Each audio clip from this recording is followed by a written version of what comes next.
Coucou amiga, j'espère vraiment que tu vas bien et ça me fait tellement plaisir de te voir ici sur YouTube. Et oui, j'ai enfin ouvert ma page et je suis vraiment trop contente. Je vais te parler à cœur ouvert sur le sujet qui a été un débat sur le tourisme. Jingle que j'ai toujours pas, mais je peux toujours te pousser la chansonnette de Désirless, voyage, voyage. Non, je rigole.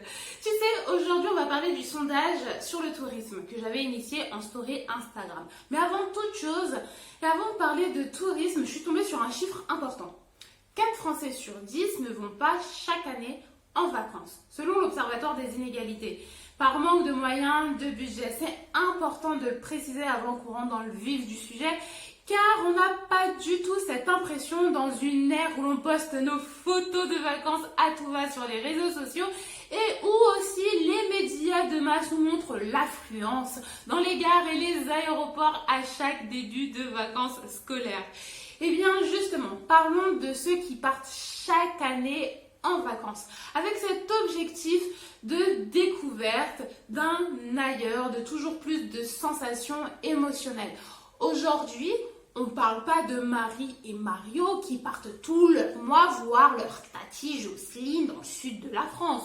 Non, je te parle vraiment de tourisme avec cette quête d'un ailleurs. Et il faut dire qu'à l'heure actuelle, on a l'embarras du choix avec l'avion. On peut se retrouver vraiment partout, en vrai. Par exemple, ce soir, je peux être à New York.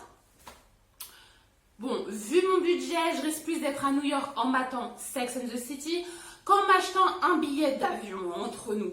Justement, en parlant avion, tu te souviens de Marie et Mario? Petite info, ils habitent à Bordeaux. Et chaque mois, ils vont voir leur tante Jocelyne habitant à tout hasard avec Saint-Tropez. Oui, j'adore le luxe et paillettes. Non, c'est pas vrai en plus.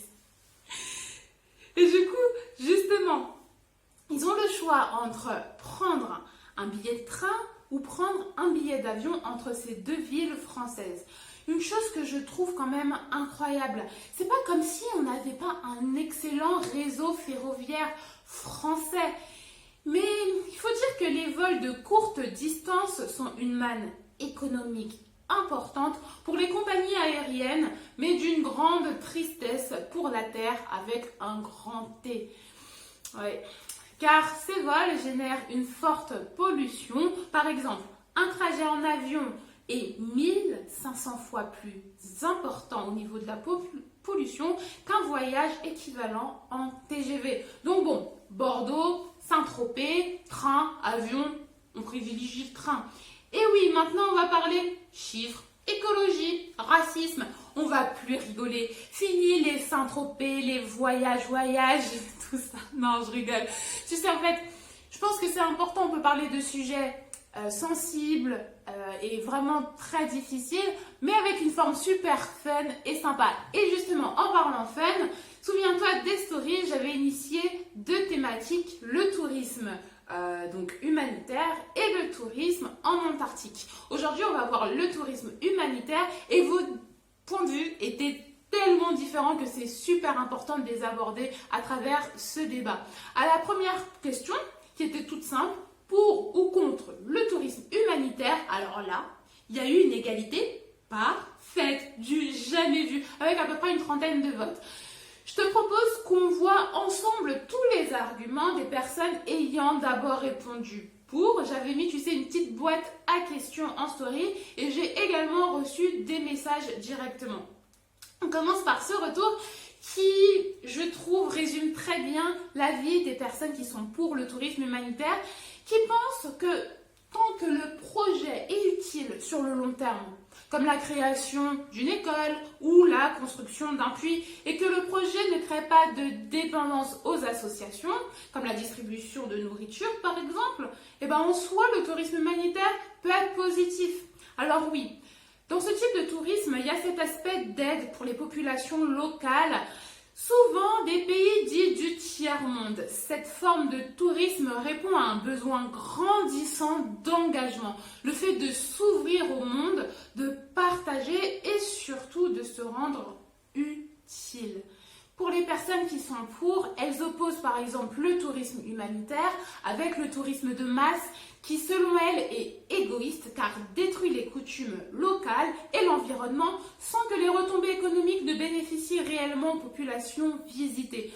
Au lieu d'être tournés vers soi, les défenseurs du tourisme humanitaire pensent qu'il est au contraire tourné vers les autres. On est du coup très loin de l'image du touriste, tu sais, international qui reste dans sa zone, dans son resort, à bronzer au bord de la piscine, vue sur la mer, loin des réalités. On est vraiment super loin de ce contexte-là, loi. Le tourisme humanitaire, en fait, lui, se fait généralement en groupe. Et les touristes sont investis d'une réelle mission, comme aider à la construction d'un orphelinat.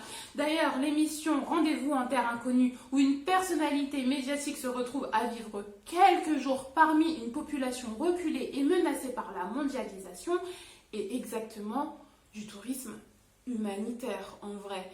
Eh bien, justement, il y a plusieurs personnalités qui ont refusé d'y participer à cette émission Rendez-vous en terre inconnue, comme Josiane Balasco ou Richard Berry, qui voient une pratique voyeuriste et exhibitionniste.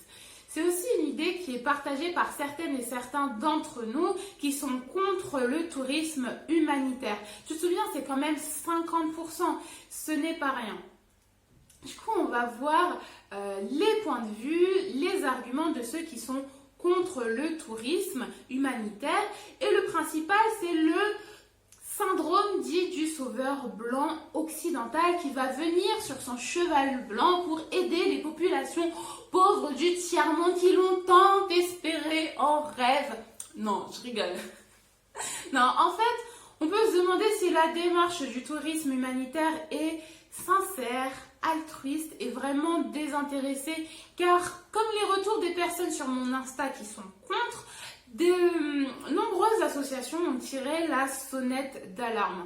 C'est le cas, par exemple, de l'association Service Volontaire International qui y voit un tourisme mercantile et cupide comme un autre.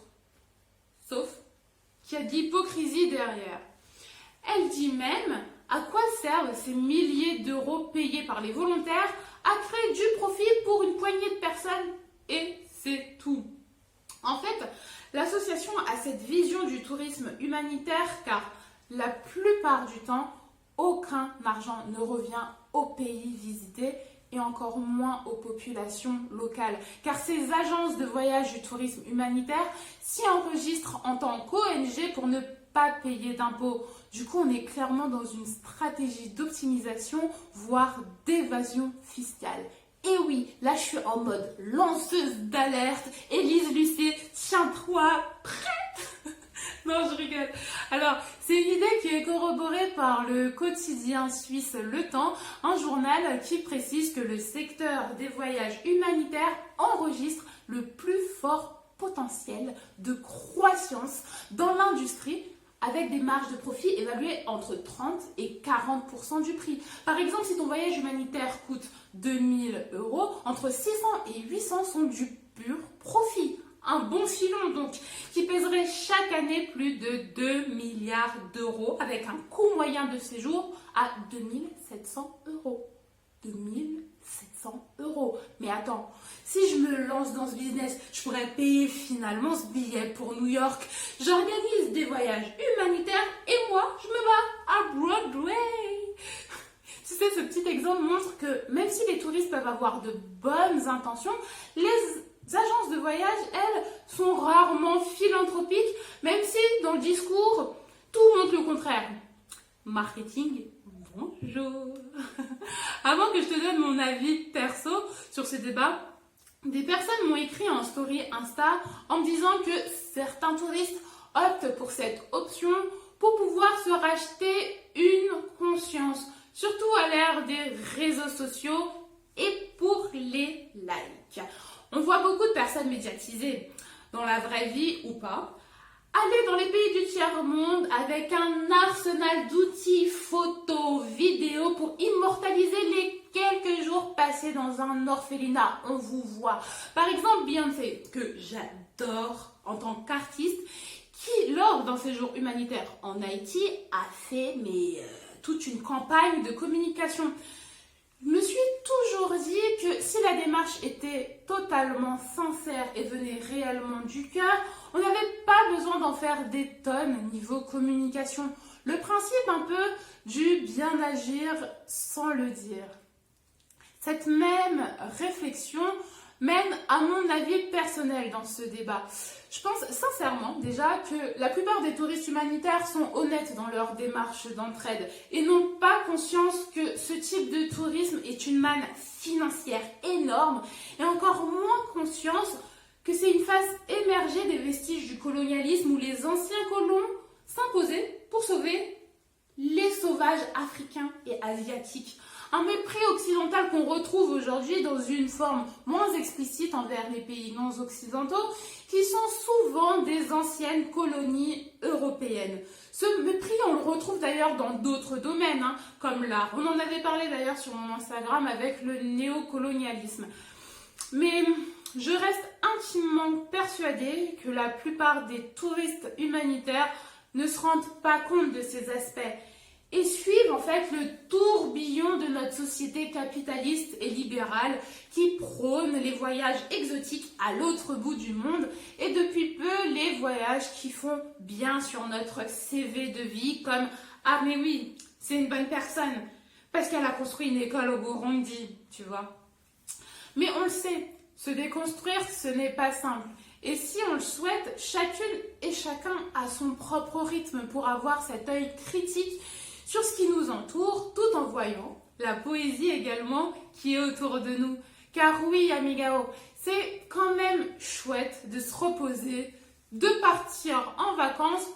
On peut aussi juste se demander si c'est nécessaire, par exemple, de prendre l'avion entre deux villes d'un même pays, s'il y a un réseau ferroviaire capable pour nous y transporter.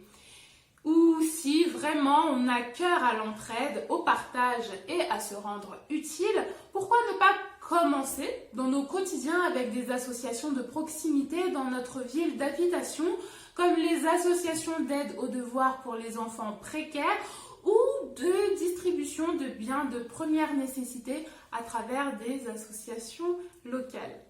En guise de conclu, je te présente 2 livres qui m'ont marqué et qui sont en lien direct avec notre thème. Il y a Sapiens de Yuval Noah Harari qui parle de tourisme consumériste, du coup le fait vraiment de consommer à outrance les voyages, et aussi Romain Gary, Les racines du ciel, où en fait il parle du tourisme de chasse et surtout la défense des animaux, sans jeu de mots, défense, éléphant. C'était la dernière blagounette. Du coup, la question finale qui te permettra de faire le lien avec la prochaine vidéo débat qui sera sur le tourisme, tu sais, en Antarctique, c'est est-ce qu'on doit réglementer les vols d'avion de courte distance pour lutter contre la pollution ? Parce que l'Antarctique, du coup, elle subit les effets du réchauffement climatique de manière extrêmement prégnante. Donc, dis-moi ton avis en commentaire. Et en attendant, amigao, profite à fond de la poésie qui t'entoure. Ciao, ciao.